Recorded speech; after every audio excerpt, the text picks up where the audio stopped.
Now, as you know, the media loves anything that'll be the end of the Liberal Party, the evil party that's been holding us back from the awesomeness of leftism for a while.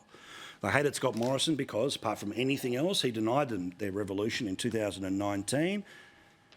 And one of the ways that they plan to get there is to make it numerically impossible for the Liberal Party to ever get to a government by, of course, bolstering the Teals, as I mentioned a bit earlier.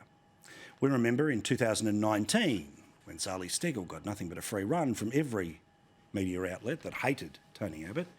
And remember, even on the night before the election, there she was talking to the ABC on the very night before. Her announcement, of course, fully covered by the ABC. Endless wall-to-wall coverage of a person who they created into the phenomena that ended up being re-elected to the Parliament in 2022. And on that night in 2022, there was more money, better organisation put in place, and it resulted in an awful lot more Teals knocking off an awful lot more Liberals. Now, the analysis, by the way, was not that it was disaffected Liberals, which is the way they tried to market themselves. It basically was a new way for Labor and Greens people to get together, to up and over. And unless, basically, the Liberal Party ends up getting 50% of the primary vote, unlikely for any political party, then all of the preferences end up getting them over the line. And despite the fact that they start with this much of the vote, they end up with all the power, and in a minority government scenario, even more power.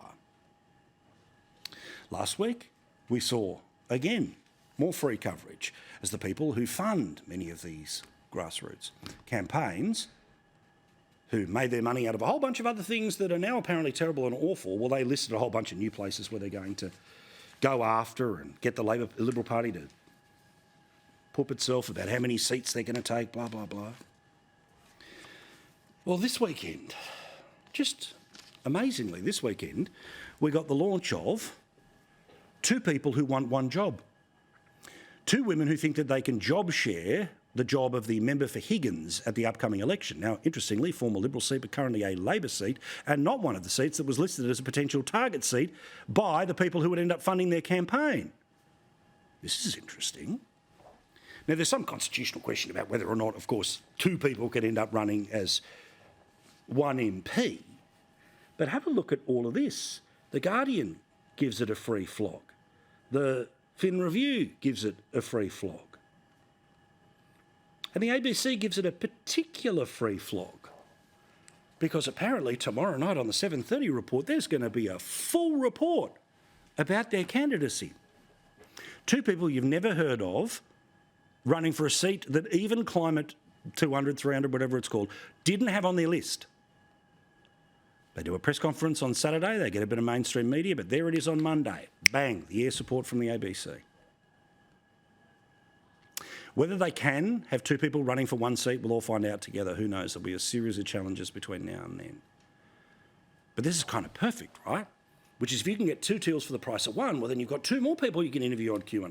Two more people that you can make it seem like that movement is growing and growing and growing, despite the fact that, of course, it's the same person. And by the way, their promise is if one of them has to resign, both of them will resign. They'll never disagree on anything, apparently. Never disagree on anything. Watch this space. That's how the media works. Very soft treatment for the people they like.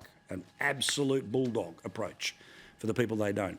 And even when, going back to those polls, even when the polls are that bad, just watch the next 24 hours how little conversation there'll be about that. Just watch.